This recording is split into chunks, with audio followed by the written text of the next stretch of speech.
1953. O mundo era bem diferente. Depois de 3 anos, chegava ao fim a Guerra da Coreia. O médico americano Jonas Salk anunciava a descoberta de uma vacina contra a poliomielite. Os atores Gregory Peck e Audrey Hepburn faziam um par romântico em A Princesa e o Plebeu. No Brasil, o escritor Érico Veríssimo ganhava o Prêmio Machado de Assis, dado pela Academia Brasileira de Letras. E nascia o acampamento Nosso Recanto.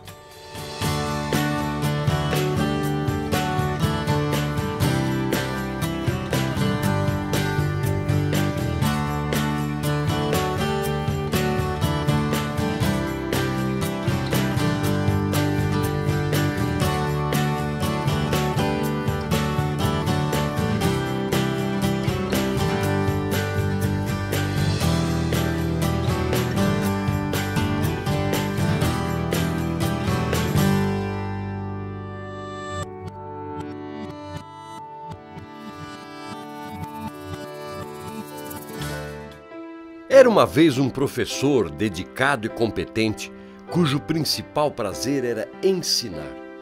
Quando não estava na escola, estava na casa de alunos, dando aulas particulares.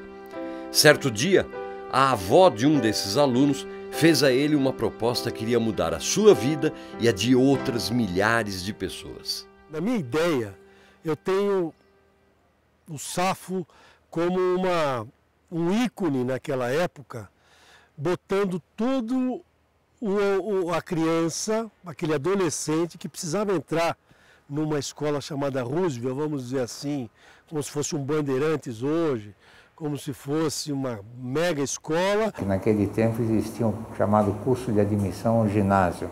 Era como um vestibular que você fazia para entrar no ginásio do Estado. E o professor Mesquita tinha um curso chamado Curso de Admissão São Judas Tadeu, que era no porão da casa dele. Ele tinha uns 40 alunos e ele preparava para essa criançada entrar no Colégio do Estado. E esse cursinho, então, o Safo preparava. E o Afonso dava aulas nessa época, nesse curso de admissão São Judas Tadeu, e foi meu professor lá. Uma das avós, que aí é uma mistura que a gente não sabe se... como é que aconteceu? Aconteceu o seguinte, além das aulas na classe, eu era solicitado para dar aula particular em casa, no sábado, no domingo, tudo. A preocupação era passar. Eu tinha um aluno cuja educação estava sendo orientada e paga tudo pela avó. A avó veio falar comigo e disse: professor, ele precisa passar. O menino precisa passar, ele vai se esforçar bastante, o senhor cobre o que quiser, mas cumpra os horários, o máximo de horários para ele. E depois a gente conversa. Passou o tempo, veio o exame. E com as aulas dele, logicamente, eu fui aprovado. E estava precisando de uma nota alta, mas fui aprovado. E a minha avó, então, resolveu recompensar esse nosso esforço. E a avó desse menino deu de presente para ele uma semana num hotel fazenda. Eu não sabia o que escolher, porque nunca tinha ido passar férias em nenhum lugar. Ela me ajudou e escolheu uma fazenda no Vale do Paraíba. E ele ficou muito feliz. Alguns dias antes dele fazer essa viagem, ele recebeu um telefonema da avó dizendo: olha, professor Afonso, eu queria pedir um favor, aconteceu um imprevisto, o meu neto que ia viajar comigo, infelizmente nós não vamos mais viajar, e ele não tem um programa para fazer, eu gostaria que você o levasse.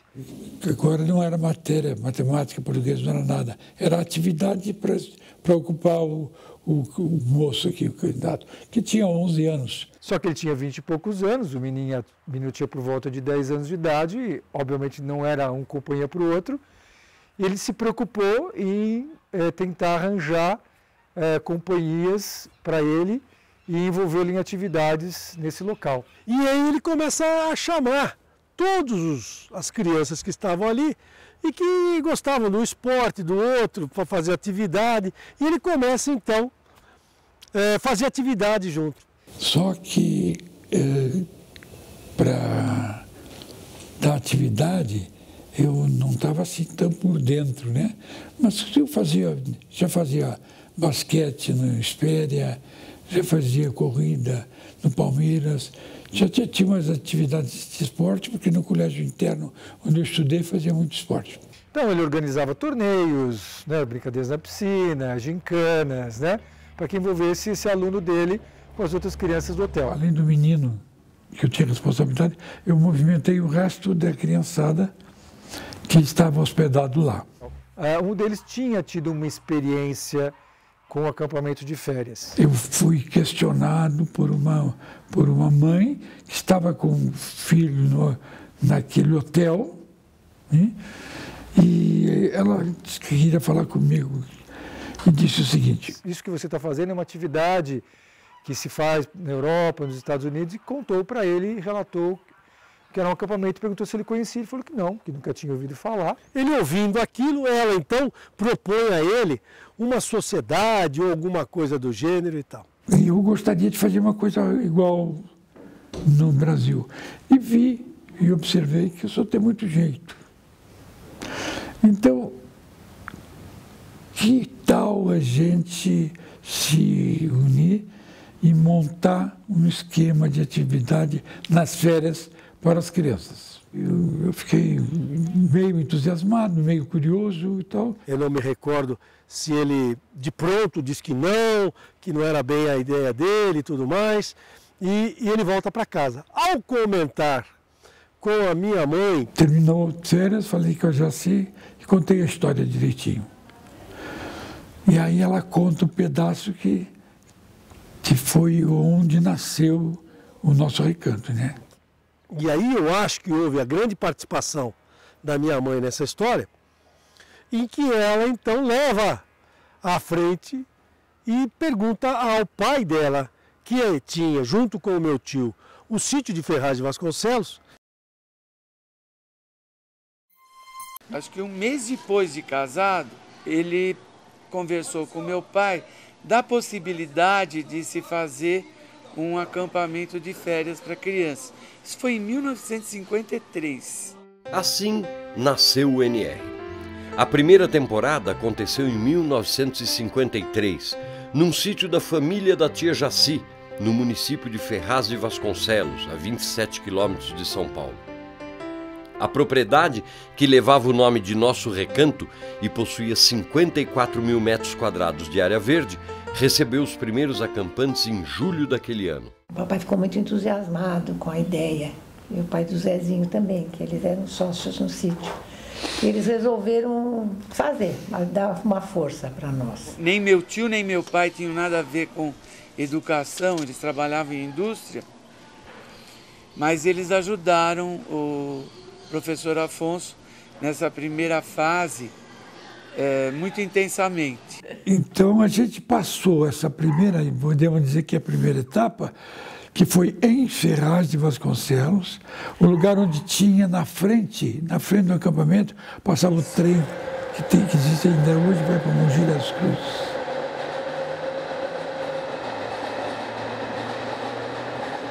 Nas férias de julho, ele já levou 26 crianças para o acampamento, com o que tinha lá. Eu fui o primeiro a fazer vamos dizer assim, um test drive do que seria um acampamento, e eu participei da primeira turma que foi ao NR. A gente precisava comprar beliches, por causa do espaço, nós não tínhamos muito quarto, e transformamos um salão... Uma garagem enorme, transformamos em refeitório. E acabaram fazendo daquilo um acampamento com alguns beliches e etc. Tanto nós como o Safo eram calouros. Então, logicamente, sempre tinha algumas coisas pendentes, mas, de modo geral, saiu tudo muito bem. Foi extremamente válido a primeira temporada. Os pais que mandavam os filhos para admissão comigo, Eles tinham muita confiança e muito entusiasmo. Quando eu disse que ia fazer isto, eu recebi apoio de todo jeito. Desde a sua fundação, o INR teve a importante participação da colônia judaica. Os imigrantes já conheciam a atividade de colônia de férias, bastante popular na Europa, e o INR veio ao encontro dessa proposta, oferecendo total abertura para a diversidade cultural. No INR você vai encontrar assim, crianças de todas as religiões, né? E, por exemplo, as crianças israelitas formou lá para trás, há uns 35 anos, formou um grupo muito grande de crianças israelitas. A comunidade judaica veio através dos alunos que ele tinha, quando ele era jovem, que ele dava aulas particulares. A filosofia deles de abrir o horizonte dos filhos e estavam preocupados com uma formação educacional fora da escola, né? Uma formação da personalidade do menino, do jovem. Muitas crianças que vinham, que frequentavam, que eram as crianças israelitas, e se formou assim muita história entre eles. Então mandar o filho para longe da família por umas semanas, em vez de ficar, né, com o filho grudado assim o tempo todo, deixar ele ter uma vivência diferente numa comunidade com outros meninos da mesma idade. Quase como uma introdução a um kibbutz, né? Que é o que depois eles fazem quando são mais velhos. Provavelmente aprovavam a postura do meu pai em relação às religiões e ao respeito, né? A diferença de uma religião para outra. Eu acho que tudo isso deve ter colaborado com a escolha da colônia em começar a fazer acampamento com a gente. Uma das primeiras pessoas que se dispôs a auxiliar o professor Afonso e a tia Jaci foi Bibi Kaczynski, que ofereceu sua casa como ponto de saída nas primeiras temporadas. A família Kaczynski ajudou bastante mesmo o Safo naquela ocasião, onde a saída, inclusive, ocorria na frente da casa deles. E alguns carros da própria indústria dos Kaczynski eram colocados à disposição para levar as crianças até o acampamento. Alguns pais cederam o carro com o motorista, ou ele, entusiasmado, também foi de motorista, e chegamos no local, e é muito parecido com o que existe hoje, né? Quando vão escolas ou nas férias. Naquele tempo, então, a ideia era só, vai passar as férias, vai ter atividade, vai ter recreação. O apelo na parte esportiva era muito grande porque era o que ele fazia, né? Ele, na época que esteve no colégio, no seminário, ele era o responsável por estar organizando as competições esportivas. Ele foi esportista, né? Jogou basquete, era o seu esporte preferido. E então a atividade do acampamento sempre teve esse viés esportivo, principalmente na parte de Ferraz, e obviamente que com o tempo a coisa mudou um pouquinho para que a coisa pudesse ser adaptada à realidade de hoje. As minhas férias de criança e de jovem tem tudo a ver com o nosso recanto, tem tudo a ver com aquela magia que tinha lá em Ferraz de Vasconcelos, que era um lugar pequeno, um lugar aparentemente sem grande estrutura, né, perto do que é hoje o INR, né, campo de futebol sequer tinha grama, a quadra de vôlei era de areia, com a marcação bem precária, quadra de basquete ralava bastante, o futebol de salão era terrível jogar lá, eu cheguei a jogar no gol, era um negócio tremendo, mas tinha uma magia inexplicável, era um lugar fantástico. Eu não sei se eu troco o Ferraz por qualquer outro desses lugares que está muito mais sofisticado como hoje. Era um frio desgraçado em Ferraz, mas era outro acampamento, outra coisa, outro diferente, mas era um diferente onde estava todo mundo igual, junto no diferente. Eram as mesmas pessoas, os mesmos amigos. Ferraz era gostoso, era uma coisa, primeira coisa só, né? Todo mundo, só homem, só menino. Homem não era, ninguém era homem ainda, era todo mundo menino. Aquela coisa de andar com a mão dentro do moletom, porque todo mundo, né, gelado, andava todo mundo com a mão dentro do moletom, chegava em casa de Ferraz, os pais escandalizados, tira a mão daí, porque todo mundo com a mão dentro do moletom, para não dizer que a mão no saco está gravando. Para mim o convívio era muito importante, a ligação com as pessoas. Eu hoje, como atividade, sou psicoterapeuta, não tenha dúvida que alguma coisa eu trouxe daqui. Eu sou totalmente ligado ao esporte, eu pratico esporte até hoje, sou membro da diretoria, presidente da Corpo e Corredores Paulistas Reunidos, e muito do modelo daquilo que era o DNA do NR, eu vejo hoje na tentativa de implantar no DNA de outras instituições ligadas ao esporte. Então o esporte, principalmente a parte do convívio, é o que eu mais lembro, com saudades inclusive. Uma coisa que eu me lembro bastante de Ferraz era o dia de visita. Era um dia especial, era no meio da temporada, um domingo no meio da temporada, no 15º dia de férias. E os pais, na metade da temporada, iam para o nosso churrasco. Então a gente vinha para cá, jogava futebol, depois tinha um churrasco e geralmente era com a família. Então a gente passava um domingo extremamente agradável aqui. Era uma coisa muito, assim, de poucas crianças, né? E foi assim, muito familiar, muito gostoso, e foi aumentando, né, Fon? E isso, aos poucos, foi sendo tirado, porque isso trazia problemas, né?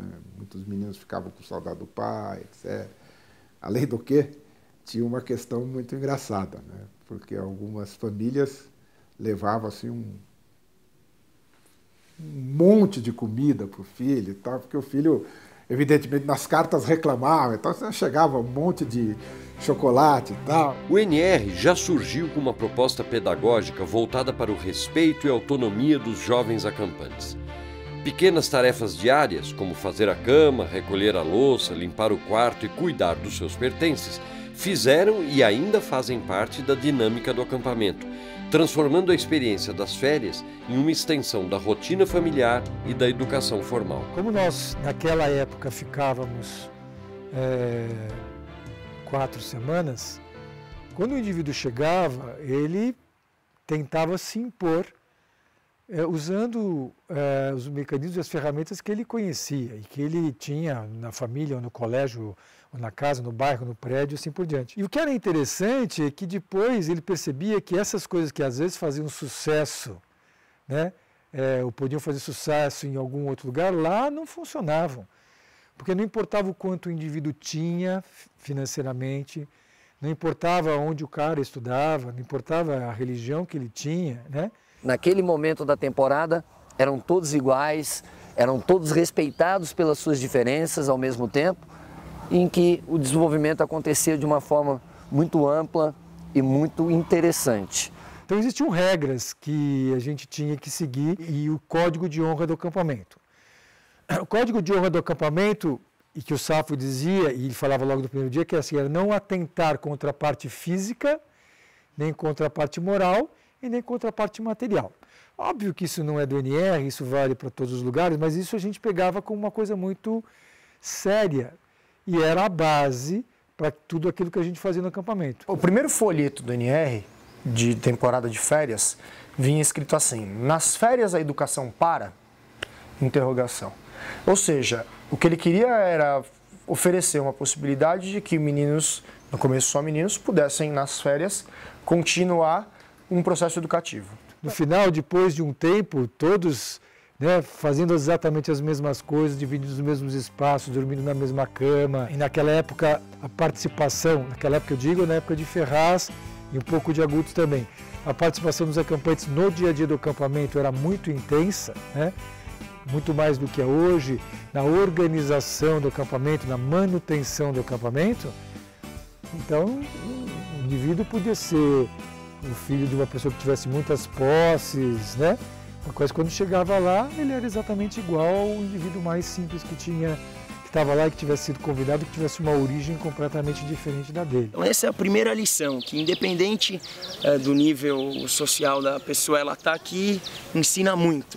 E essa é uma lição que com certeza leva para a vida. Tanto os meus filhos como as crianças que têm a possibilidade de vir bastante, elas têm sim elas vão ter com certeza um diferencial no futuro, que é uma coisa que poucas pessoas têm a possibilidade. O NR traz para você, sem você perceber, um senso de responsabilidade, um senso de coletividade, para muita gente um senso de liderança, que depois vai ser muito importante na vida e você nem percebe que você está exercitando isso.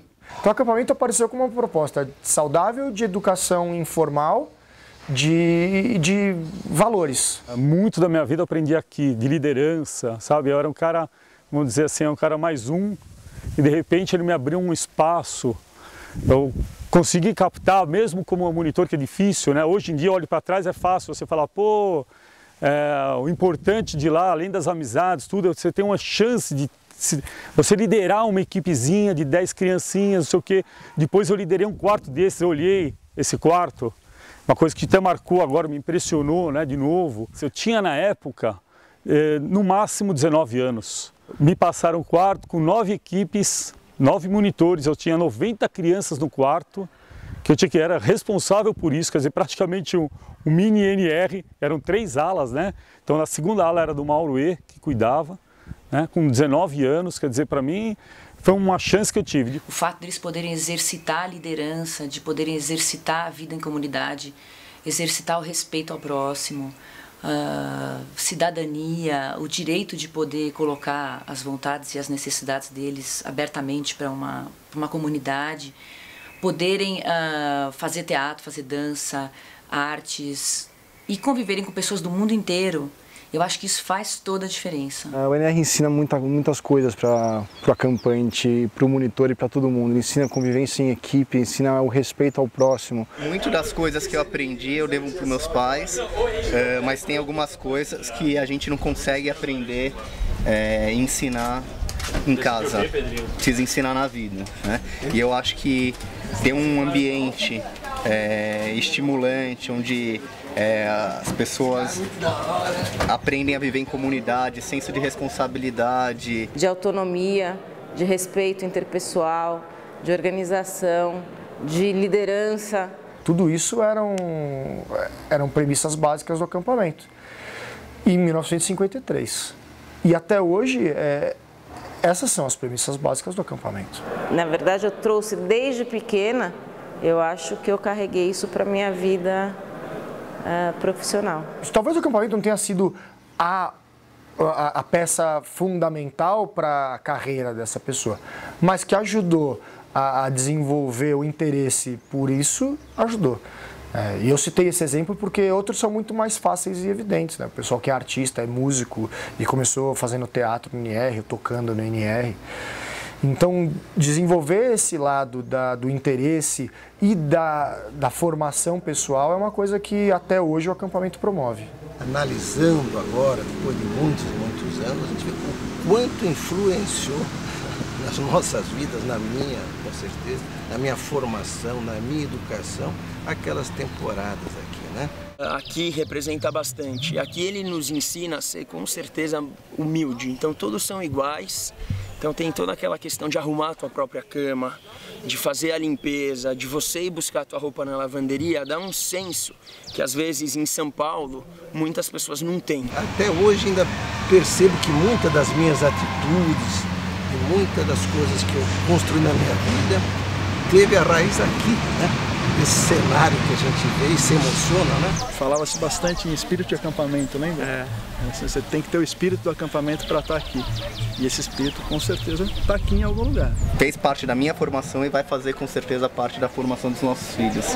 Eu acho que essa presença dele, do Safo, em toda a história do acampamento, ela é muito marcante, porque sempre que acontecia alguma coisa, ele aparecia para poder dar o fechamento do processo, né?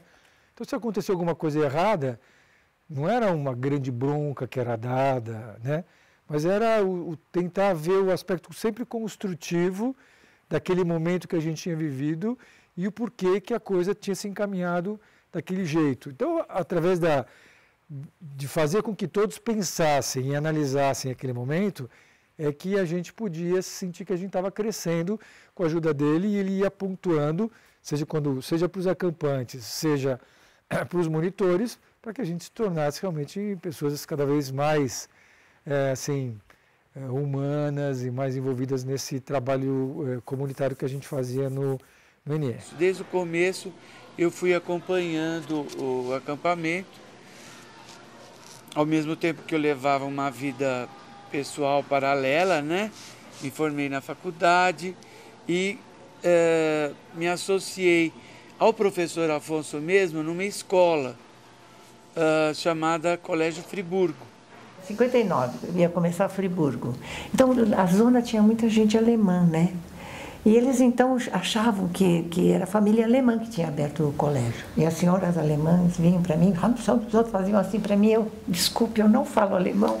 Era muito engraçado isso. Nós tínhamos uns 90 alunos, mais ou menos. E foi depois aumentando quando o Afonso, porque eu me retirei, que eu não podia mais ficar, né, por causa do Ricardo.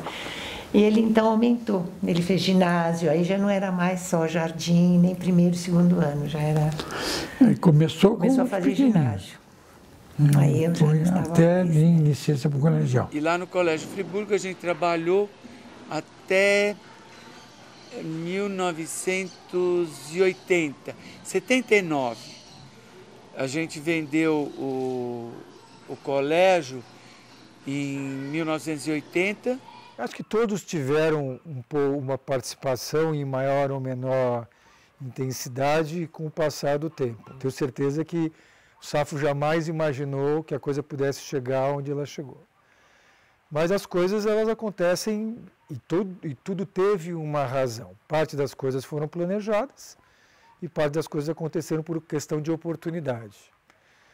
Então, o primeiro acampamento aconteceu porque existia um sítio dos meus avós e dos tios, né, da minha mãe. Depois ele vislumbrou, e até por uma demanda, né, dos próprios clientes, de só fazer acampamento masculino, que havia necessidade de fazer misto, né?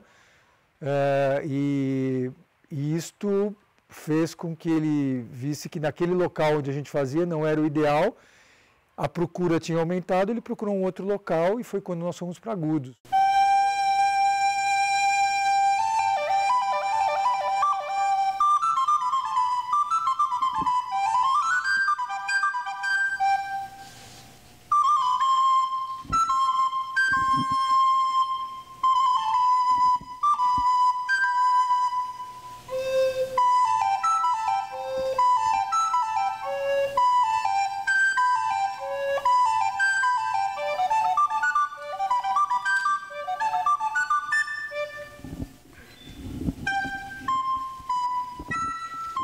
Eu fui diretor do colégio onde eu estudei, seminário franciscano em Agudos.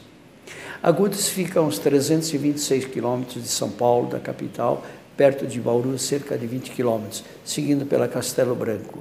Eu tinha feito um estágio de abertura de formação nos Estados Unidos e depois na Itália também.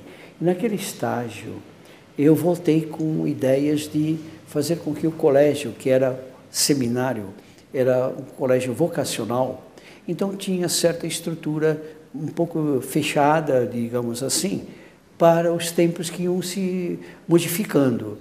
Um dia, conversando com o professor Afonso, ele disse assim, você já pensou alguma vez em fazer um acampamento, a colônia de férias, um NR, no período de janeiro, em Agudos? Já. Então foi...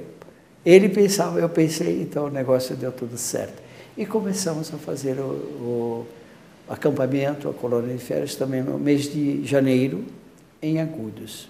Foi muito engraçado, porque quando a gente chegou aqui, na verdade não tinham nem equipes montadas em janeiro de 71. Não tinham as equipes montadas porque eu não sei por quê. Sinceramente, porque eu era acampante, mas eu lembro que o pessoal falou assim, vocês se reúnam em grupos de 9. Na minha equipe, eu estava com a Mônica e a Mariângela, que são as filhas do Maurício de Souza. E a Magali ficou noutra equipe porque ela era mais novinha. Mas aí ficou a Marina, a Lia. E para mim, Agudos sempre foi teve uma influência muito grande. Eu comecei em 71, na primeira temporada de Agudos, em janeiro. Era só janeiro até 79. E fui até 77, então eu fiz 6 temporadas. 79 eles começaram em julho a fazer temporada também de inverno. Foi muito forte na nossa vida, entendeu? Uma coisa legal que a gente vinha para cá, primeiro para se divertir, segundo para fazer esporte, que era o objetivo, esporte, esporte, esporte. Dentro do NR, as pessoas eram incentivadas a desenvolver algum trabalho ou na parte artística ou nos esportes. E a parte cultural, que era teatro, a gente tinha até negócio de sala de artes, que ajudava também no teatro. Todos os cenários a gente pedia para o pessoal da sala de artes fazer. A gente ia pesquisar, antes de vir para cá, peças de teatro. Em 79, a gente fez a primeira, ou 79 ou 80, a primeira coreografia masculina, que foi a dança dos cowboys. Eles eram pelo menos 8 acampantes maiores, que não eram bailarinos. E a gente botou eles de chapéu de cowboy e blusa de xadrez. E eles dançaram a dança inteira sozinhos, 8 meninos. E o evento da semana era o teatro. Tinha teatro. Era mais do que o cinema. Porque o Safo trazia os cinemas, os filmes bons. E no final da temporada tinha um grande evento de teatro. Sim, que era a coisa maior. Era uma peça maior que a gente ensaiava durante o mês inteiro. Tá? A temporada toda. A temporada toda, e era uma coisa a mais que virava um negócio profissional. Era, verdade, sim. Né? Era um negócio bem bacana. De janeiro de 71 até julho de 80, eu vim em todas as temporadas de Agudos, que eram as de verão, menos a de 75. Né, porque não deu para meus pais me mandarem. E eu vejo hoje as crianças, eu ficava esperando chegar a temporada de verão. Né? Era uma coisa impressionante, o que era mágico chegar aqui, isso aqui era um mundo gigante, né? Não deixou de ser, mas quando você é pequenininho, vem aqui com 8, 9, 10, 12, 14 anos, você olha, esse seminário era muito imponente. Muito mágico. Houve um enriquecimento mútuo de conhecimento interreligioso, até uma nota muito característica do NR, do nosso recanto mesmo. Né? Porque o seminário tinha amplas instalações. Uma sala grande, umas 5 vezes ou 6, esta em que estamos aqui, era a sala de banda do seminário. Tinha os instrumentos musicais, e foi transformada no período de férias em sinagoga. E às sextas-feiras realizava-se ao pôr do sol o Shabat. Nós estamos quase de frente à sala onde era a sinagoga. E eu ajudava a organizar o Shabat, a sexta-feira. Então tínhamos todo no final da tarde um preparo, as meninas colhiam flores para decorar a sala. E do mesmo jeito que se preparava o Shabat, eu ajudava a preparar a missa com o Frei Agostinho. Né? Isso foi muito significativo para mim. E eu me sentia no papel de ter que explicar para os acampantes que não eram judeus o que era o Shabat, do mesmo jeito que eu participava da missa explicando para os acampantes de origem judaica como era que era uma missa e qual era a relação que poderia ter nas duas religiões para lidar com a diferença e poder lidar de uma forma muito fraterna e de convivência muito gostosa. Essa diversidade de religiões, e mesmo aqui com o seminário, conhecendo o Frei Agostinho, e isso me fez ver o mundo bem diferente. Então houve esse entrosamento, como franciscano, recebendo aquela colônia de férias de cristãos, israelitas. O ritmo das férias era diferente, nós ficávamos 30 dias isolados aqui, sem recurso nenhum, praticamente só correio tradicional para se comunicar com a família. E era uma experiência única, não se falava em dinheiro, nós vínhamos com as piores roupas, então cada um se sobressaía pelo seu caráter, pelas suas atitudes, pelas suas iniciativas. Éramos todos uma família, né? O Colégio Friburgo, o NR, era uma coisa muito próxima. Eu me emociono um pouco, porque é muita história da gente e é bárbaro poder estar aqui. Desculpa. Traz de volta toda uma vivência muito boa. Lembro que eu joguei final de campeonato de futebol, eu acho que o meu time era o Pato Donald, e a final era contra o time do Tio Patinhas. A quadra lá em cima era de terra, e onde tem o jardim todo lá em cima era tudo pedrisco. Eu lembro que a gente jogava queimada. A gente fazia muita bagunça também. Imagina um quarto que deve ter o quê? Uns 50 metros de comprimento, com 100 camas dentro e um monte de moleque. A hora que apagava as luzes, era uma bagunça só, era muito divertido.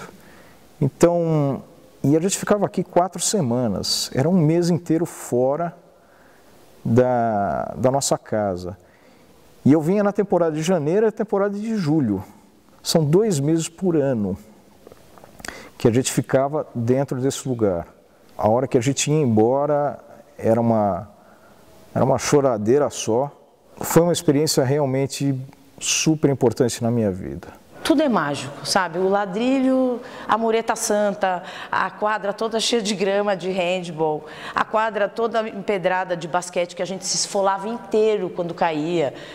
Essa simplicidade não volta mais e vai ficar marcado na minha cabeça para sempre. Então a minha ansiedade era tanta que qualquer coisa, mesmo que chovesse, mesmo que a gente não conseguisse fazer nada, a sensação seria a mesma. Realmente era uma coisa assim, era uma doença muito grande, era uma religião para mim.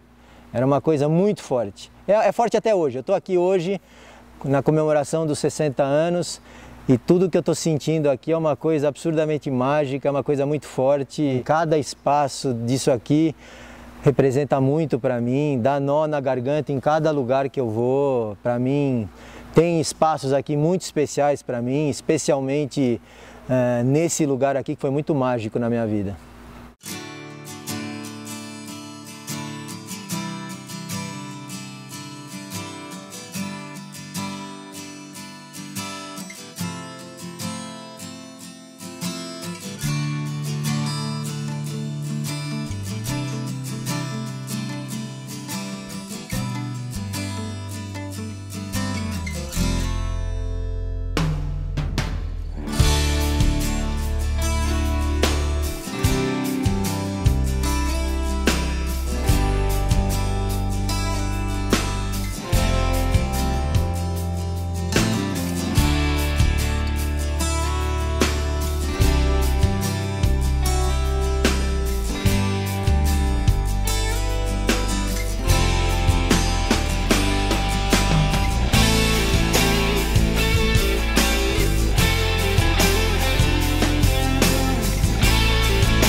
Esse lugar marcou. Tem lugares na nossa vida que marcam para sempre, tanto quanto pessoas. Você sabe que os Beatles escreveram uma música sobre isso, né? E eles falam, tem lugares e pessoas que eu lembro na minha vida, e esse é um lugar. A história de muita gente está diretamente relacionada aos momentos vividos no acampamento. Devido à maior duração das temporadas, aqueles que mais frequentaram o NR acabaram passando lá dentro os anos mais importantes de suas vidas. Alguns encontraram suas almas gêmeas e vários casamentos surgiram ali.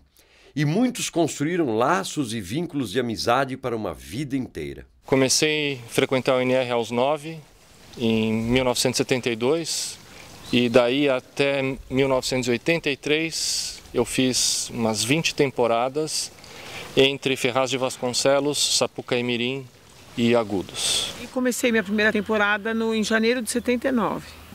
Eu comecei de 73 para 74, comecei como acampante.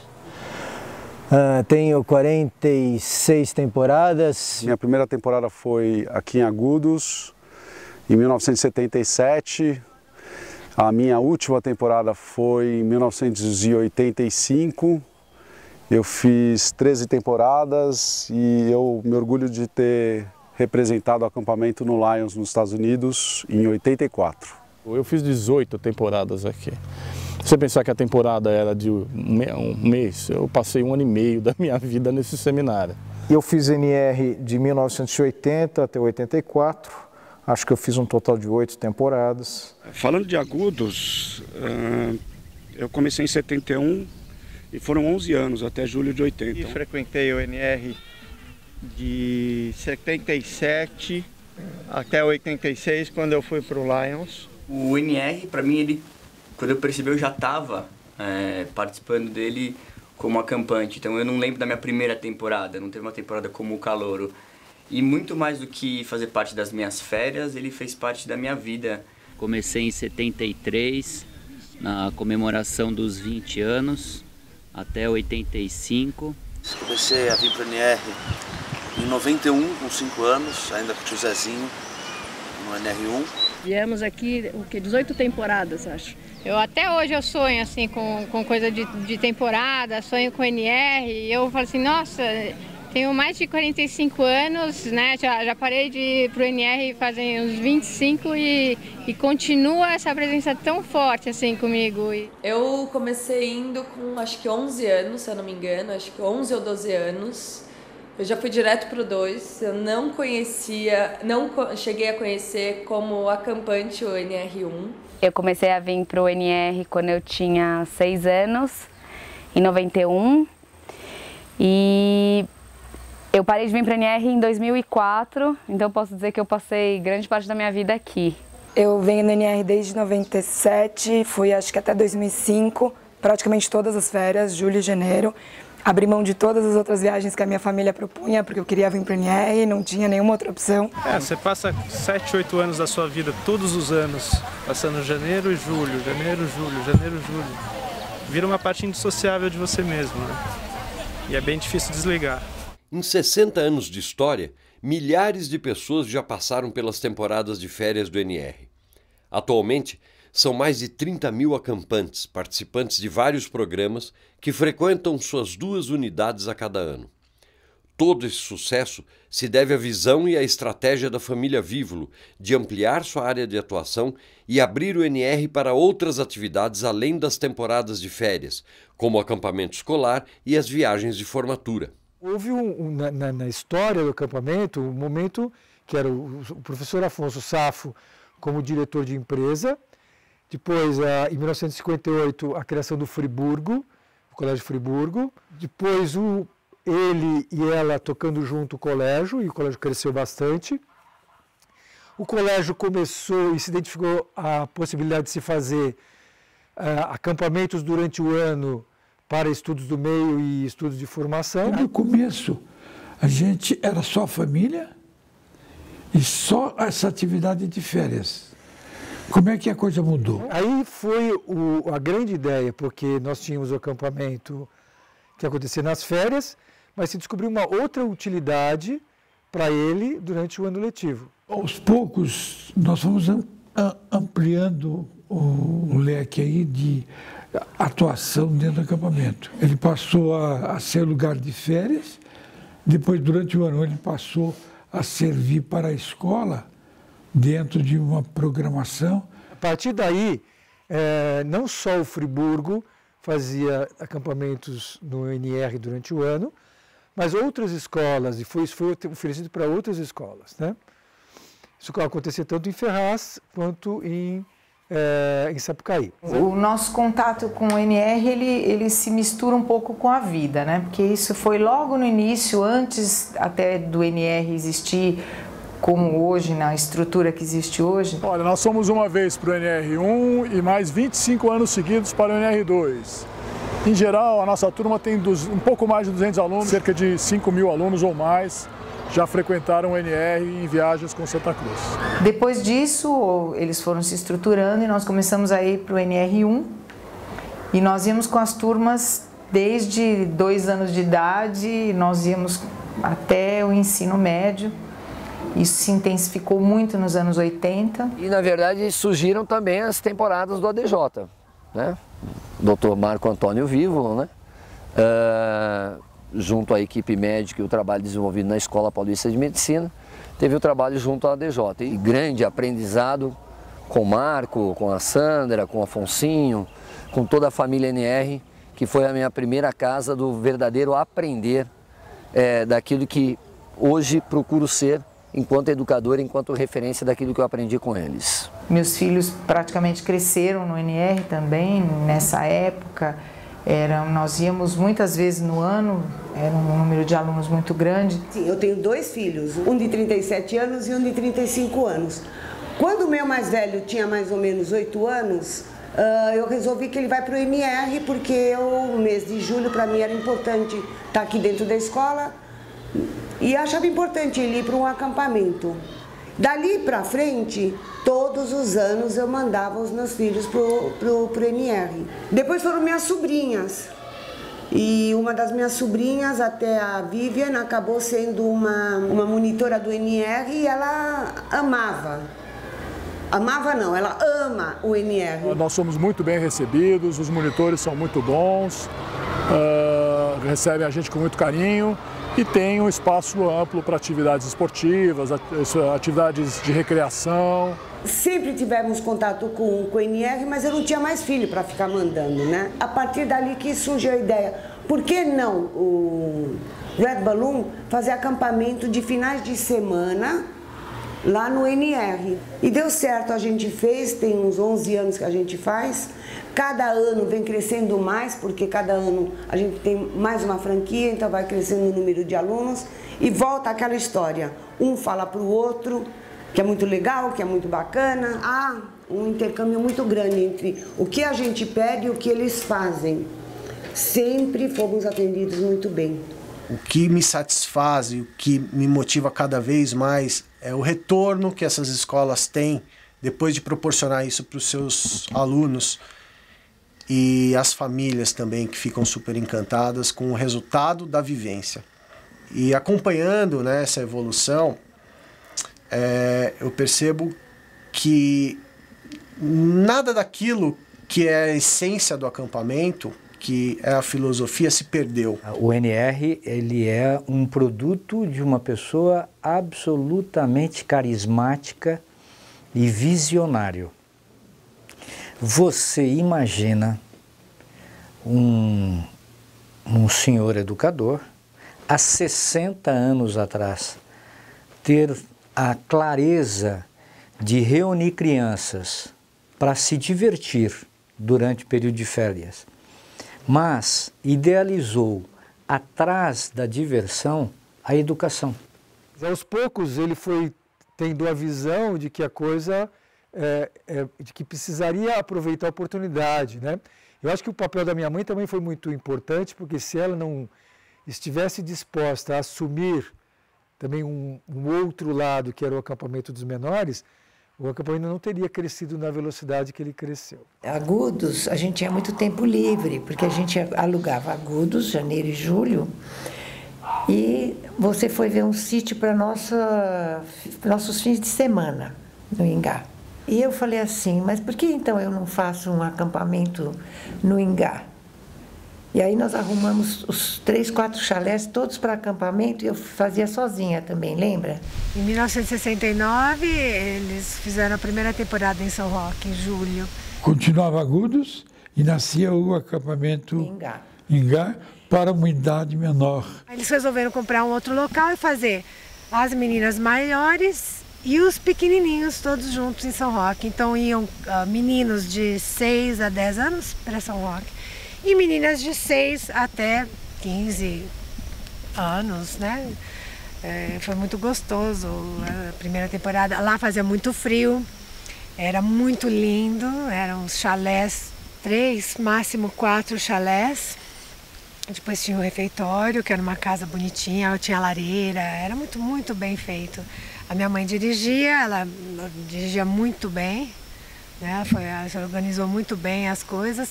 Eles não se viam, meu pai e minha mãe, eles se falavam por telefone durante um mês. Eu acho que no dia 21 de janeiro ele vinha visitar minha mãe porque era aniversário de casamento deles, né? Nós estávamos separados, ele estava em Agudos, eu estava em Sapucaí, e a gente estava fazendo 25 anos de casados, e tinha saído a música do Roberto Carlos, Você, meu amigo de fé, meu irmão camarada, não sei se vocês conhecem. Eu comprei a fita e um gravador e fui lá, não sei aonde, acho que Paraisópolis, num telefone e botei para ele ouvir, né? E ele chorava. Mas era a única vez que ele se via. O resto do tempo ele ficava lá, dirigia Ferraz, ela ficava em São Roque, dirigia São Roque. Aí você já fazia agudos e eu comecei a fazer Sapucaí Mirim de pequenos, misto, sozinha. E foi gostoso, a gente ficou lá de 69 até 71 e depois eles venderam e começaram a procurar uma coisa nessa região. Várias regiões, mas eles gostaram daqui. Aí em 72 meu pai chegou em casa e disse: achei o terreno. As atrações se multiplicaram e com elas o público. Assim, uma nova mudança foi necessária para manter a proposta educativa do NR. Em 1972, decidiu-se transferir os acampantes menores para uma nova unidade em Sapucaí Mirim, uma acolhedora cidade no sul de Minas. O prédio, um antigo seminário da Ordem de Sion, começou modesto e hoje acomoda com conforto mais de 300 pessoas. A tia Jessi tinha 42 para 43 anos, era jovem, topei a parada. As crianças se deram muito bem, um clima maravilhoso, muito cuidado, muito amor. E foi assim, fizemos a primeira temporada com 65 crianças, mais ou menos. Quando nós resolvemos que haveria a construção do NR2, e isso foi realmente um esforço, um investimento muito grande da família, aí foi que nós vimos que a coisa tinha que realmente mudar e tinha que se profissionalizar. Um pouco antes disso já o Friburgo tinha sido vendido, o SAFO tinha como única atividade a realização dos acampamentos, não só das férias, mas também durante o ano. E aí começou a se pensar de uma forma um pouco mais empresarial, porque nós precisaríamos fazer com que o acampamento sobrevivesse. Porque para que ele sobrevivesse eu precisaria ter um investimento maior, e para isso eu precisava ter o desenvolvimento de, hoje nós chamamos de produtos diferentes, para que a coisa pudesse se bastar e realmente justificar tudo aquilo que a gente fazia. Bom, e a partir daí nós tivemos realmente um crescimento bastante grande. A passagem de Agudos para a Fazenda foi muito trabalhosa, onde o Afonsinho ficou 6 meses dentro da fazenda, trabalhando como... supervisionando a construção toda. Descalço e ajudando a carregar coisas e tal, para que ninguém parasse, para que em 6 meses a gente tivesse o refeitório e os chalés prontos. Ginásio coberto.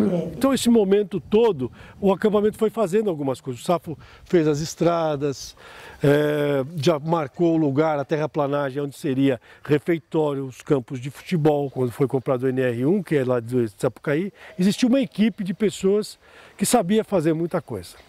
E com essa turma, com essa vontade, com essa retaguarda do pessoal da região, é que a gente acreditou que poderia. E a ideia era inaugurar em janeiro. Então a gente está há 6 meses. E nesses 6 meses é que a gente percebeu que ia ser muito difícil. E bom, a fazenda tinha uma cara bem diferente, as passarelas, o piso, os broquetes não estavam prontos ainda, então a gente amassou muito barro nessa temporada que na inauguração choveu muito. Não, era tudo barro, era tudo difícil, né? A primeira lavanderia que ficou pronta depois de 3 dias que a roupa juntou e aí todo mundo, né, chovia muito, tinha muito barro. Isso foi difícil.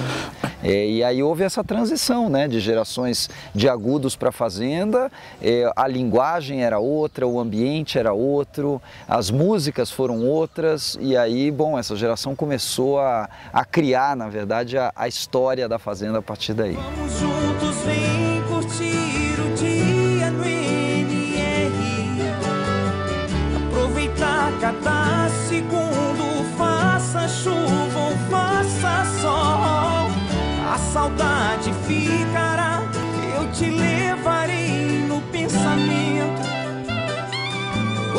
em teu coração as lembranças do que vivemos no NR Acampamentos. Todo mundo que vem para cá fala, ainda é a mesma coisa, né?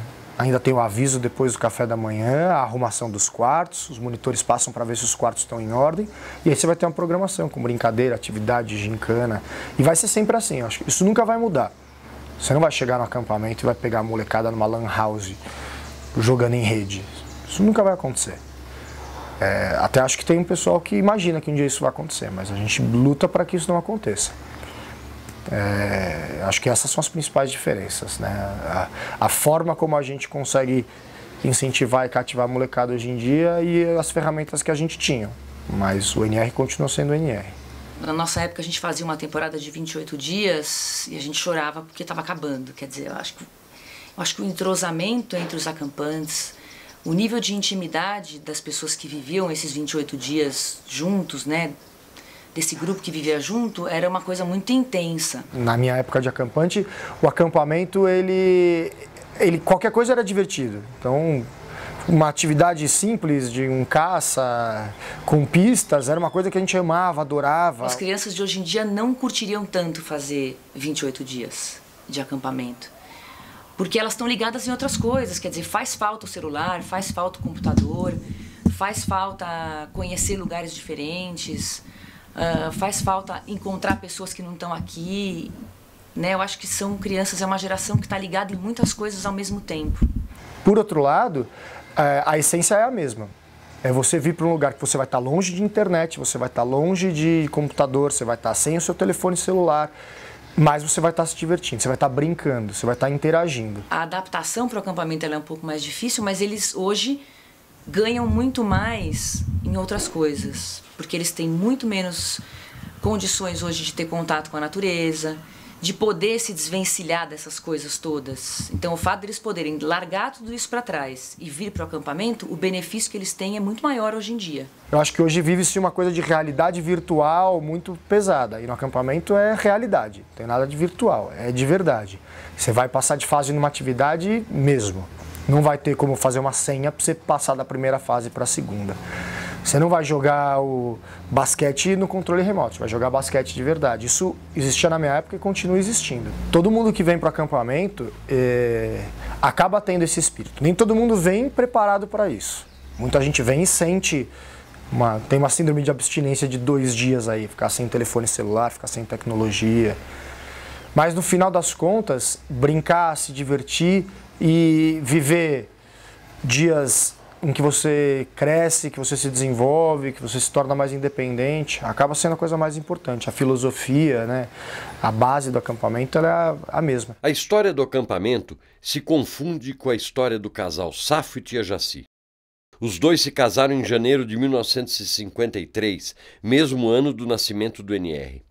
Gerações de jovens formados e educados como filhos por pais generosos, certos da necessidade de formar não apenas pessoas, mas seres humanos conscientes do seu papel no mundo. Exemplos de companheirismo, cumplicidade, dedicação e amizade, de compaixão, de carinho e paciência. Exemplos de vida. Foi muito difícil parar de vir para o NR. Eu lembro da última temporada, em julho de 80, a gente sabia que era a última temporada, o Marcelo sabia que ele já tinha chegado onde dava para chegar, assistente, já tinha feito a carreira dele, tinha que partir para outras coisas. Tinha que trabalhar. Então o NR para mim sempre misturou muito atividade com trabalho, com família. O NR tá dentro da gente, está nas veias, e eu espero que as futuras gerações consigam ter a felicidade que a gente teve nesse lugar. A gente é muito nova, eu acho que a gente é muito nova, mas já tem tanta coisa para contar e tanta coisa que a gente viveu, e muito disso foi aqui. A gente deve tudo isso ao NR, que é incrível, esse lugar maravilhoso, muito especial, que faz com que a gente volte a ser criança. Só quem viveu e quem pôde trazer filho agora para conhecer, sabe o que é isso. Então eu fico até meio emocionado, porque o NR para mim Fizemos grandes amizades, né? A gente tem amigos que hoje você vê depois de anos e o cara parece que você viu ontem e fala as mesmas besteiras e se dá, né, tão bem como a gente se dava naquela época. Então... Ele chorou acho que uns 3, 4 dias antes de terminar a temporada, ele já estava chorando. Ele olhava para o pôr do sol, chorava. Ele olhava para os lugares, chorava. Ele falou assim, acabou, né? Acabou minha vida, aquela coisa... O que será do mundo pós-NR? E hoje a gente vê isso nos nossos filhos, né? Eu não consigo me imaginar sem o NR. Desde sempre. Eu sempre imaginei que eu vou ficar velhinho no NR. Entendeu? Eu vou fazer do NR a minha vida. E dos meus filhos, não que eles vão ter a obrigação de trabalhar no NR, mas eu quero poder acompanhar isso. Eu acho que o NR cada vez mais mostra a importância que ele consegue ter na vida das pessoas. Eu encontrar um cara que foi acampante, que foi monitor da NR, e ele virar para mim e falar, pô, Kito, foi fundamental, o NR foi o momento mais gostoso da minha vida. Isso não tem preço, não tem dinheiro que pague. É 24 horas de diversão, cara. É 24 horas de diversão. E se tratando de NR, como eu fui, são 60 anos de tradição, 60 anos não são 60 dias, né? Então, NR é aquela coisa que você manda teus filhos, você está totalmente despreocupado, você sabe que é super seguro, o ambiente é super legal, os monitores, as diversões, as brincadeiras, o incentivo ao esporte, então, pô. Eu acho, assim, que o acampamento, ele tem um significado enorme na vida da gente, porque você vai indefeso, com todos os medos de ser aceito, de conviver com pessoas diferentes, e de repente você é tão acolhido. E você sabe que você pode errar e que você vai ter outra chance e que todo mundo está lá para trabalhar os dons que a gente tem, as coisas boas ou ruins que a gente tem para transformar tudo isso, que cada temporada é um presente. Sou casado com a Vera, que conheci no NR, ela tinha 10 anos, eu tinha 12, falei para ela na marcenaria em São Roque que eu ia casar com ela, ela não acreditou. Em algum momento ela fraquejou e acabou acontecendo isso, né? Tenho 3 filhos que cresceram e viveram o NR até a idade que podiam, né? Hoje eles têm quase 30 anos, não tem mais condição de vir, cada um achou o seu caminho. Eu me sinto um privilegiado mesmo de ter podido fazer tantas temporadas e isso gerou em mim toda a metodologia para poder fazer o que eu quero fazer com o meu trabalho. Então, sem acampamento eu não ia conseguir. Eu moro aqui dentro, respiro o acampamento, como você diz, né? Gosto dessa vida, não me arrependo de estar aqui. Para mim isso é minha vida, eu não consigo me imaginar vivendo em outro lugar e fazendo outra coisa. Sim, realmente a gente se formou no acampamento. Eu acho que muito mais do que numa escola, do que às vezes dentro da própria família. Aqui a gente teve realmente uma aula de vida e isso é o que ficou na formação de cada um, na essência de cada um que pôde passar tempos aqui. O NR sempre foi muito mais do que um acampamento de férias. Aqui que eu formei meus grandes amigos, que eu conheci pessoas novas. Mesmo que não seja uma amizade muito profunda, em qualquer lugar que você vai, você encontra alguém do NR, seja no trabalho, seja num restaurante, tem alguém do NR. E hoje em dia, no ambiente de trabalho, a gente se diferencia quem teve todo esse respaldo do NR. Sem dúvida, um conjunto das melhores memórias que eu tenho na minha vida. A gente vem pra cá, se sente no interior e aí faz muitas amizades, isso é muito legal. Eu acho que é o mais legal assim do NR. Era uma ansiedade assim enorme de chegar aqui e respirar esse ar e ver o céu cheio de estrelas. Muitas coisas na minha memória, assim, as melhores, sei lá, pra mim foram os melhores tempos, aqueles que eu vinha pra cá. Pra mim o NR, assim, representa a melhor fase da minha vida. Passei 15 anos no NR, praticamente todas as férias da minha vida. Foram as melhores férias da minha vida sempre. Nenhuma viagem que eu fiz com pais, com namoradas, com mulheres, são você tá tão perto de amigos, com tanta gente bacana em volta. A minha sensação é, minha infância foi maravilhosa. E uma coisa que predomina na lembrança é ter vindo para o nosso recanto. Isso aqui representa a minha infância, onde eu cresci, a pessoa que eu sou hoje. É muito importante. Não é só você estar aqui com seus amigos, no melhor lugar do mundo, fazendo esporte, fazendo teatro, mas é um lugar mágico. É realmente mágico. Quando a gente vem aqui para o NR, passa, ainda que um dia, é mágico. Eu amo esse lugar de paixão, é uma energia que quando eu chego aqui não dá para explicar, o cheiro, o visual, tudo. Eu espero poder voltar uma vez mais ainda. A raiz que eu criei aqui é como se fosse uma árvore hoje que eu vejo assim, nossa, com uma saudade imensa. O NR é uma febre, é uma parte muito forte da nossa vida. A gente se formou aqui como líder, o vínculo que a gente tem com as pessoas aqui, a gente reencontra agora, é como se não tivessem passado X anos, né?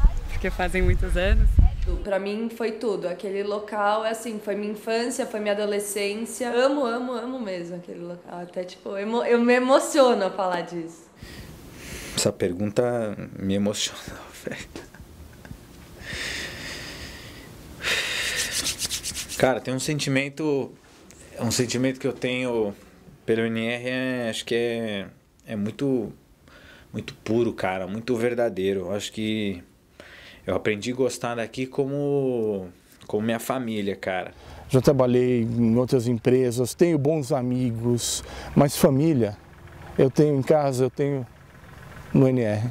O que eu posso dizer de um lugar, de um espaço que, assim, que me acolheu por 10 anos da minha vida, na juventude, que me ajudou a me formar como homem, né?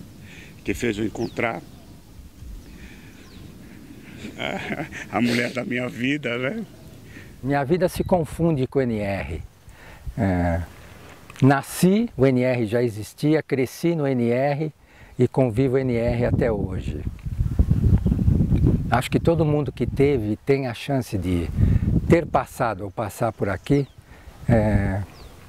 de alguma forma o NR marca bastante, quando não marca muito.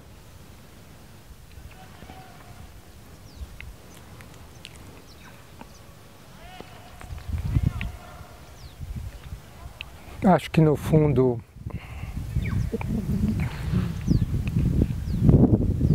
o amor que eu tenho por eles se confunde muito com o amor que eu tenho por esse lugar. Acho que é isso. Eu espero que os herdeiros do nosso trabalho aqui deem uma continuidade seguindo essa filosofia que foi imprimida desde o início, que é a formação do jovem para ser um adulto completo e útil à sociedade. Eu sempre considerei o NR uma extensão da minha casa. Eu sempre me senti muito à vontade e as pessoas que eu conheci no acampamento como uma extensão da minha família. Pessoas que eu conheço e gosto há muito tempo. Tenho a impressão que se alguém que viesse de fora me perguntasse o que é o NR, alguém que nunca participou, nunca teve a experiência ou a convivência, quisesse saber o que eu acho que é o NR, eu acho que é um lugar que forma pessoas de bom caráter e é um lugar onde a gente faz amigos para a vida toda. As pessoas que passam pelo acampamento, eu acho que talvez até pela própria época em que isto acontece, o acampamento ele é a época da vida da pessoa, né? Que geralmente é numa fase de pré-adolescência, adolescência. O acampamento ele é uma coisa muito marcante. Cada geração fala da sua passagem pelo NR como se fosse a melhor. Porque aquilo foi o melhor para aquela pessoa. Então é inevitável se pegar o pessoal de Ferraz e falar, não, Ferraz era demais por causa disso. O acampamento tem que sempre evoluir, não tem? Era o melhor e agora não é o melhor. Vai ter que ser o melhor. E eu acho que até hoje, tem gente que fala, qual foi sua melhor temporada? Eu falo, é essa, e a melhor vai ser a próxima. A temporada que está acontecendo tem que ser a melhor temporada da história do INIER. E aí a próxima tem que ser a melhor temporada da história do INIER. E assim sucessivamente. O acampamento é isso, graças a Tia Jaci e ao Safo, a filosofia de vida deles. Então, eu vejo na geração dos meus filhos que é igual. Eles têm os mesmos sentimentos. Então parece que é uma rede, assim, você vai encontrando e vai crescendo e vai, sei lá, fazendo um mundo melhor mesmo. É diferente. O INIER é uma coisa que ficou guardada, é muito especial. O INIER foram as melhores férias que eu passei, e que eu pude transmitir aos meus filhos. Acho que conheci muitas pessoas importantes, tenho um apreço extraordinário para o professor Afonso, uma pessoa, uma liderança do bem.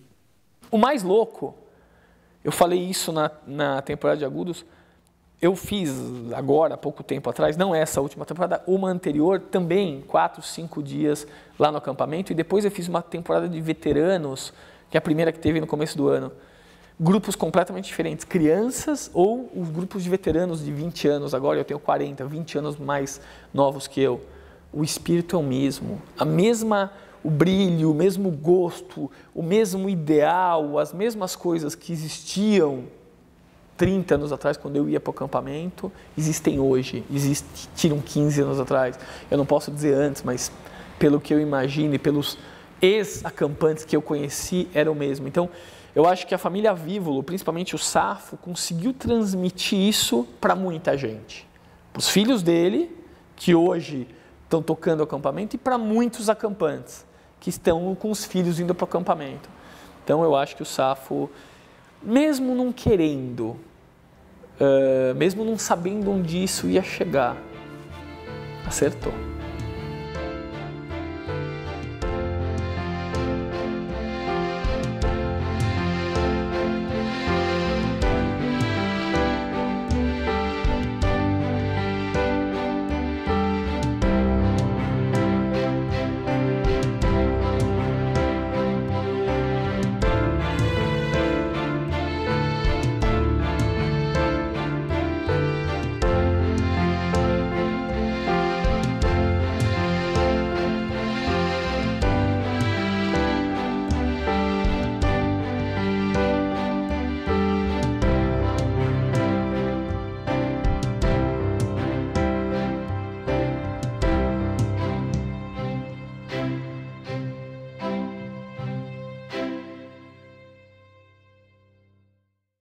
Com alegria eu vou falar do professor Afonso Maurício Vívolo, que para muitos, e talvez a maioria dos acampantes, INIER, etc., é o Safo, é o Afon para a família. Temos um longo tempo de caminhada juntos, muitos e muitos anos. Não desde quando Pedro Álvares Cabral descobriu o Brasil, nem quando Frei Henrique de Soares Coimbra celebrou a primeira missa, mas de muitos anos. Morávamos vizinhos, éramos no Brás. Na verdade, ele sempre foi conhecido como professor Afonso. Nós íamos para Ferraz, lá a turma antes de mim, os mais antigos, sempre foi chamado de professor Afonso. Quando nós viemos para Agudos, na primeira temporada, além do Frei Agostinho, ficaram 5 seminaristas para nos ajudar na temporada. E quando nós chegamos, nós acampantes e os monitores, que eram os mais velhos, todos chamávamos de professor Afonso. Os seminaristas, que estavam chegando agora, também não nos conheciam, ao invés de chamar de professor Afonso, chamavam de seu Afonso. Seu Afonso, seu Afonso, seu Afonso, seu Afonso, e virou Safonso. Os monitores que achavam engraçado, Safonso era safadeza, como Safonso, é professor Afonso. Começou aquela história de brincar, de chamar de Safonso. E de Safonso para Safo, no meio dos monitores, foi um tapinha. E o Safo virou uma coisa engraçada que continuou. Mas na verdade era seu Afonso, que os seminaristas não sabiam professor Afonso e falavam Safonso, e no dia a dia Safonso virou Safo, que é o nosso querido e eterno Safo. Não é de hoje que as pessoas falam bem deles, né? Até em Nova York eu ouvi muito ex-acampante que já era executivo, que foi para Nova York por um motivo ou outro, falar para mim: teu pai, se não fosse pelo teu pai eu não estaria aqui hoje, o teu pai foi meu pai, né? Foi aquele pai que eu sempre quis ter e nunca tive, eu já ouvi de tudo. O maior educador que eu já posso ter conhecido na minha vida, porque esse conseguiu me educar, porque na Foram escola, muitos, né? porque na escola ninguém me educava, né? Mas aqui no acampamento, o professor Afonso, a tia Jaci, estão de parabéns, porque o que eles construíram, só eles construíram, né? O Safo e a Jaci são meus pais, mas são pais de milhares de acampantes que passaram por aqui. Só foi como um pai para mim, né? Desde os 13 anos comecei a conviver com eles, né? Então, praticamente, um pai, um professor, né? Que hoje eu tenho tudo que eu sou hoje, eu devo ao nosso recanto. A presença dele na nossa vida e a visão dele como educador, né, são coisas absolutamente inquestionáveis. Por toda essa sensibilidade, por todo esse carisma, né, por toda essa capacidade de orientação, ele realmente é uma pessoa excepcional, tá certo? E eu acho que na mesma linha, obviamente que de uma outra forma e com um temperamento, obviamente, muito mais feminino e muito mais, também a tia Jaci. Todo mundo fala, atrás de um grande homem sempre existe uma grande mulher. Se não fosse a minha avó, a tia Jaci, o Safo não teria conseguido tudo que ele conseguiu. Ela deu apoio sempre, fazia tudo, muita coisa que a gente acha que, né, a gente fala, o Safo, mas metade do Safo, pelo menos, é a tia Jaci. Como diz o hino do acampamento, nós também somos do esporte, da tradição e da gentileza, dando ao nosso recanto toque de graça e beleza. Ela é a alma desse acampamento, que vê os detalhes, que vê as coisinhas, sabe? Ela é aquela coisa linda, de sempre sorrindo, num alto astral, e todo mundo é neto dela aqui. A gente nunca se sentiu menos neto por causa disso, né? Ela adotou todo mundo e ela isso não tem o que dizer, né? Minha avó, o amor da minha vida, não tenho o que falar, ela é super especial. Eu lembro dele como o itinerante.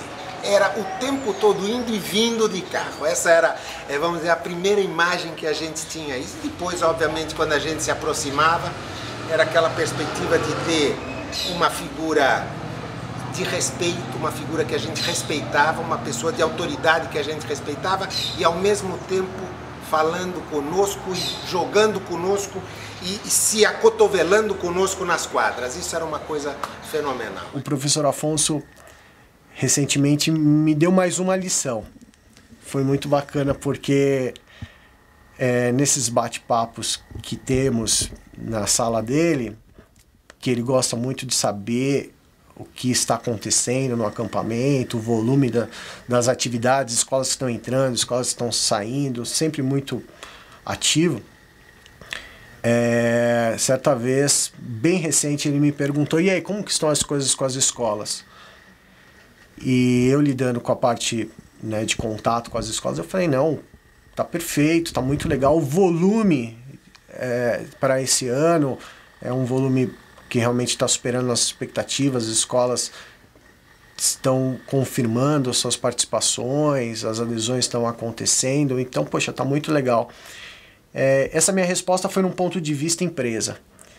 E de imediato o professor Afonso me barrou e falou assim: não, minha pergunta não é essa. Minha pergunta é se as escolas estão entendendo a nossa proposta. Não é o volume, e sim é o resultado. Se é que os alunos estão voltando, entendendo a filosofia, com uma bagagem a mais na mala, que não, né, as coisas supérfluas, e sim as coisas que fazem parte da essência do acampamento. O Safo tem diversas características que eu admiro. Eu acho que a principal característica do Safo que eu admiro é a capacidade de se comunicar e a capacidade de ler uma situação. Ele consegue ler uma situação como poucas pessoas que eu conheço. Fantástico, uma liderança Impressionante como alguém, vou falar por Agudos, porque o Ferraz era pequeno. Ele batia 2 palmas e tal, faziam 300 crianças ficarem quietas para dar os avisos. Né? E quem já tinha mais de 7, 8 temporadas como eu, sabia exatamente o que ele ia falar e achava muito bom, achava muito divertido. Ele é um líder nato. Ele não é um líder pelo cargo que ele tem. Ele é um líder pela pessoa que ele é. As pessoas veem nele liderança.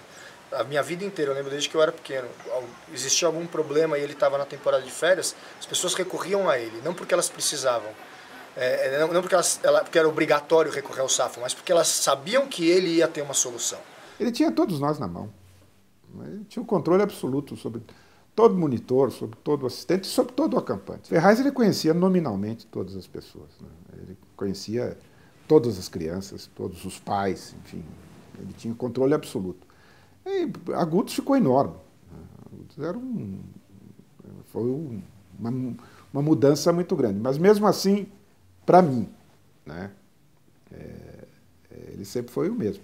Sempre foi uma pessoa muito afetuosa, muito carinhosa, muito justa. É a imagem que todos temos, né, daquele educador incomparável, daquela pessoa humana, que entende os problemas dos outros. Eu lembro de algumas temporadas que eu ficava um pouco mais triste em determinado dia, talvez saudades da família. Ele caminhava comigo por aqui, trocava uma palavra. A partir desse momento, tudo voltava a se normalizar, né?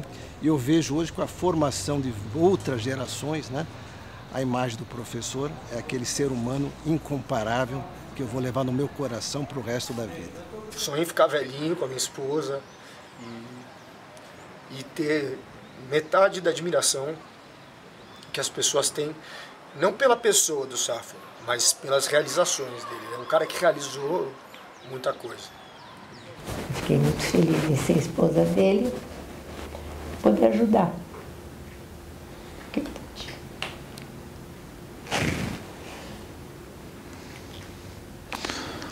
Um dia nós estávamos subindo, estava uma serração daquelas absurdas. Ele na direção e eu muito preocupado com o desfiladeiro, porque para ir aquela montanha que leva a Sapucaí, não é? E ele disse assim para mim, olha, na vida da gente, a gente não tem que ficar preocupado com o desfiladeiro. Você tem que estar preocupado com a estrada. Se você traçar bem o caminho da estrada e você tiver segurança na estrada, você chega sempre onde você precisa chegar. Aquilo me marcou. Parece uma coisa que eu carrego a minha vida toda. Foi uma lição de vida, na verdade. E quem poderia imaginar que aquela despretensiosa experiência em Ferraz de Vasconcelos geraria tantas histórias e encontros? A semente vingou, criou raízes profundas, se desenvolveu com vigor e beleza e deu origem a um lindo e magnífico bosque, com flores e frutos responsáveis por nutrir gerações inteiras. E a história não para por aí.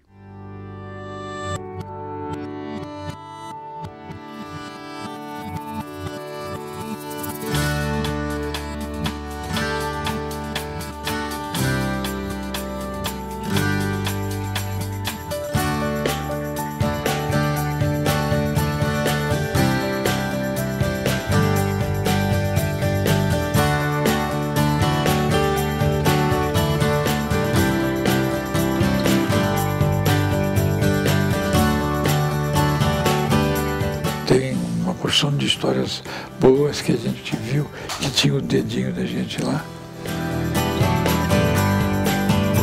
A gente se sente realizado.